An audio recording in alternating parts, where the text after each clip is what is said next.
Yeah, he's pretty crazy. When I first met Joe, he said, you know, here's an image I have in mind for Blackbeard, and he showed me a picture which was my face superimposed with the wig of Marie Antoinette and the costume of Louis XIV, and I was like, I'm in.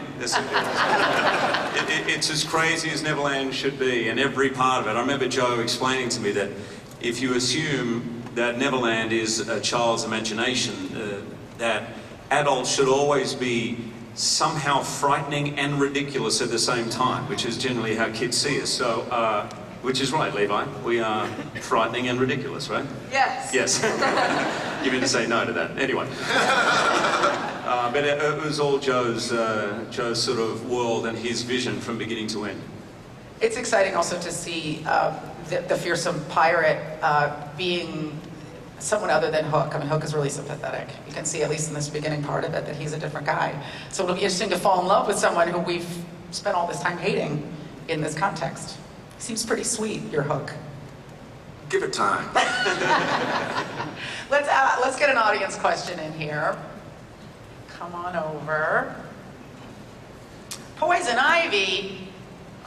Yeah. Hi, I'm Cheryl from New York.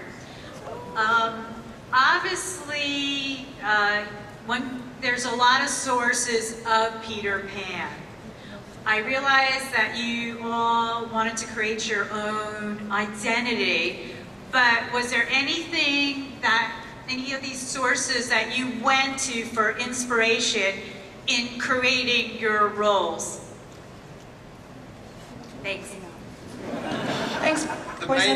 The main source material for the movie was Barry's book, Peter Pan, and for me the main inspiration from that book was a sense of its strangeness.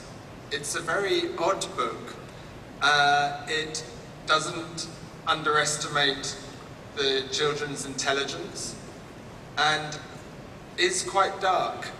But also the characters, there are no real goodies or baddies. Even Peter is quite flawed. He is brave and bold, and he also, and a lot of fun, but he's also, he steals other people's ideas, and he thinks he's above reading and writing, and in the end he stabs Hook in the back in a quite dishonourable way. So I really love the kind of duplicity of all the characters, especially Peter, but also Hook and Tiger Lily and so on. Guys, this is awesome. We have to move on, and so I want you to give a huge round of applause to